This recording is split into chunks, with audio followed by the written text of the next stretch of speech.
Donc la Sainte-Jeanne a été construite en 1912 et elle servait de transport de différents matériaux. Ça allait aussi bien du grès, puisque nous sommes ici à Erquy sur des anciennes carrières, mais ça servait aussi de transport aussi bien d'oignons, puisque ça allait vers l'Angleterre, aussi bien de liquide, de cidre, toutes sortes de matériaux.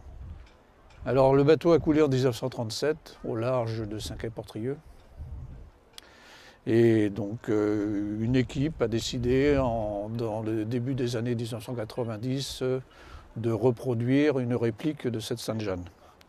Et son lancement a eu lieu en 1994. Et depuis, la Sainte-Jeanne transporte du public, c'est sa vocation première.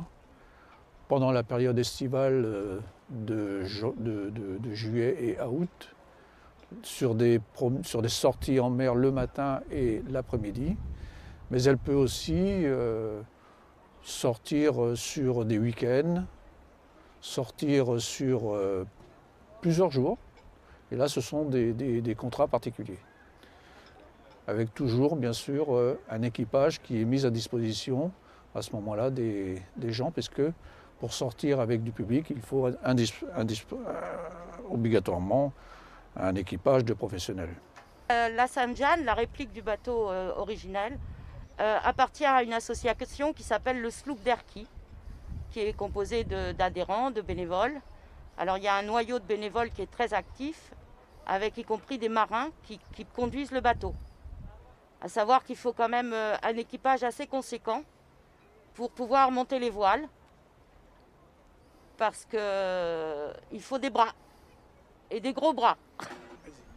Cette année, nous avons prévu de faire certains travaux qui étaient devenus urgents. Des travaux d'échange de lattes de bois sur le pont, d'échange de cloisons en bois. Et ces travaux étaient obligatoirement réalisés par des maîtres charpentiers. Donc la programmation a été faite en début d'année.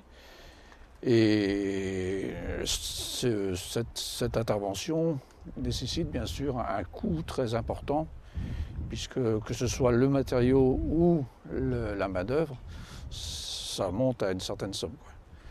Et tous les ans, il y a un budget qui est établi, et le budget cette année était établi avec l'apport de Brest, puisque Brest rapporte une certaine manne financière à l'association. Brest, c'est une grosse fête maritime, et l'organisation de cette fête maritime fait que y a une billetterie qui est gérée par eux, avec des balades en mer pour les gens qui viennent visiter la fête de Brest.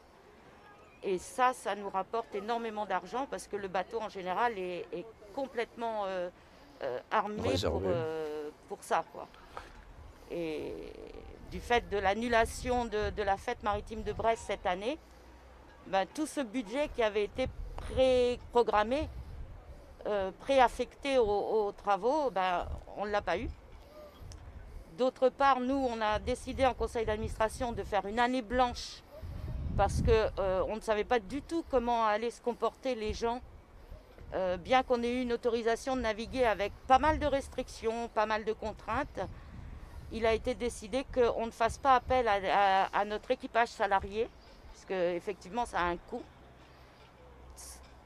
D'autant qu'on n'était pas sûr de pouvoir étaler le budget par rapport à cet équipage. Ce qui fait qu'en conseil d'administration, on a décidé de faire une année blanche. Malgré tout, on a des frais fixes qui sont importants. On a toute cette programmation de travaux qui ont été effectués, qui ont crevé un peu le budget, puisque les rentrées n'ont pas été au rendez-vous. Et voilà. Cette année est une mauvaise année pour la Sainte-Jeanne.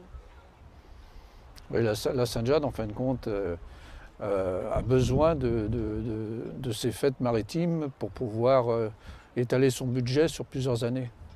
Et l'apport de tous les 4 ans de la fête maritime de Brest permet justement de rééquilibrer le budget sur 4 ans à peu près. Et la Covid, parce qu'on dit la Covid, a tout annulé. Brest a été annulé. Les recettes qui étaient programmées se sont retrouvées néantes. Vous trouverez le lien pour faire un don sur le site de la Sainte-Jeanne, sur la vidéo, en incrustation. Donc ça sera vers Yapla.